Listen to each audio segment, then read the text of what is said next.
अस्सलामु अलैकुम वरहमतुल्लाहि तआला वबरकातुहू।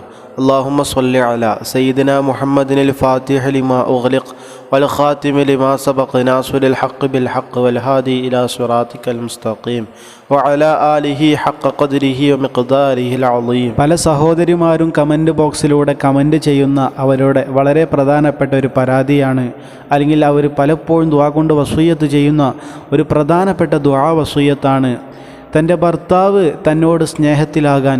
അല്ലെങ്കിൽ പല ഭർത്താക്കന്മാരും പറയുന്നു, തൻ്റെ ഭാര്യ തന്നോട് സ്നേഹത്തിലാകാൻ വേണ്ടി ദുആ ചെയ്യണേ.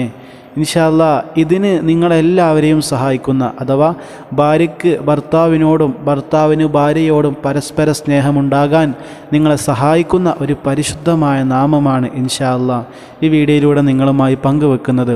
നമുക്കറിയാം, പല കാരണത്താൽ പല പ്രയാസങ്ങളാൽ പല കുടുംബങ്ങളും തകർന്നടിയുന്നു, പല ഭാര്യ ഭർത്തൃ ബന്ധങ്ങളും തകർന്ന് ത്വലാഖിലേക്ക് വരെ നീങ്ങുന്നു. ഇൻഷാ അല്ലാഹ് ഇതൊക്കെ നമുക്ക് ഒന്ന് മാറ്റേണ്ടതുണ്ട്.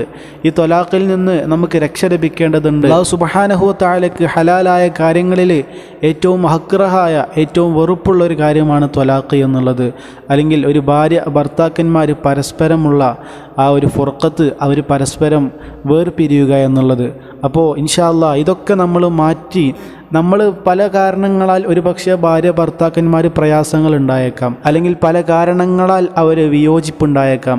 പക്ഷേ അതൊക്കെ നമ്മൾ ഇത്തരത്തിലുള്ള ആത്മീയമായ ഒറ്റമൂലികളിലൂടെ പരിഹരിക്കുക, അല്ലാതെ നിസാര പ്രശ്നങ്ങൾക്ക് ത്വലാഖ് ചൊല്ലിയിട്ട് മറ്റു പുതിയൊരു ജീവിതത്തിലേക്ക് കടക്കുകയല്ല വേണ്ടത് ഇൻഷാ അല്ലാഹ്. അപ്പോൾ ഇന്ന് പറയുന്നത് ഈ രീതിയിൽ ഭാര്യ ഭർത്താക്കന്മാർ തമ്മിലുള്ള സ്നേഹം വർദ്ധിപ്പിക്കാൻ സഹായിക്കുന്ന, അതുപോലെ തന്നെ നമ്മൾ ഈ ഒരു പരിശുദ്ധമായ നാമം ചൊല്ലിയാൽ, ഒരു രോഗി ചൊല്ലിയാൽ ആ രോഗിയുടെ രോഗത്തിന് ശമനമുണ്ടാകാൻ ആ രോഗിയെ സഹായിക്കുന്ന, അതുപോലെ തന്നെ ഒരു പരീക്ഷിക്കപ്പെട്ടവനായ ഒരു വ്യക്തി ചൊല്ലിയാൽ അവൻ്റെ പരീക്ഷണങ്ങളിൽ നിന്ന്, അവൻ അനുഭവിച്ചു കൊണ്ടിരിക്കുന്ന ആ പരീക്ഷണങ്ങളിൽ നിന്ന് അവനക്ക് മോചനം ലഭിക്കാൻ വേണ്ടി ഒരു പരീക്ഷിക്കപ്പെട്ട വ്യക്തി ചൊല്ലിയാൽ അവനെ സഹായിക്കുന്ന, അതുപോലെ തന്നെ മതചിട്ടയോടെ ജീവിക്കുന്നവനാണ് എങ്കിൽ ഇൻഷാ അല്ലാഹ് ഈ ഒരു പരിശുദ്ധമായ നാമം അധികരിപ്പിച്ച് ചൊല്ലിയാൽ അവൻ്റെ കൈ സ്പർശിക്കുമ്പോഴേക്കും മറ്റു രോഗികൾക്ക് ശമനം ലഭിക്കാൻ ഈ രീതിയിൽ മതചിട്ടയോടുകൂടെ ജീവിക്കുന്ന വ്യക്തിയെ സഹായിക്കുന്ന,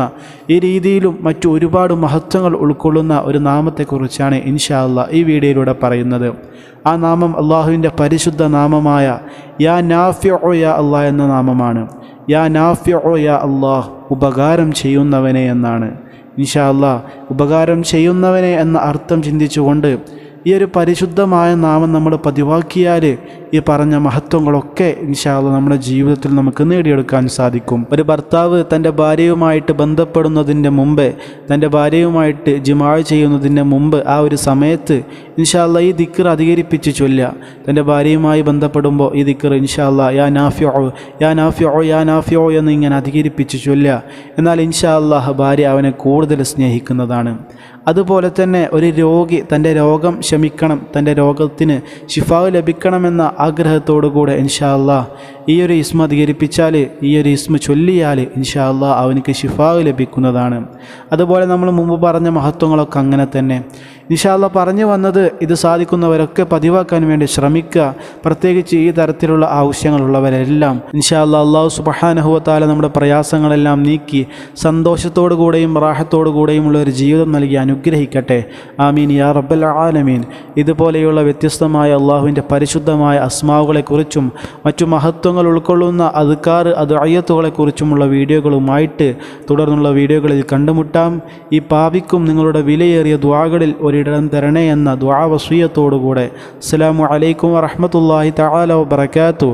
സ്വല്ലല്ലാഹു അലാ സയ്യിദിനാ മുഹമ്മദ് സ്വല്ലല്ലാഹു അലൈഹി വസല്ലം.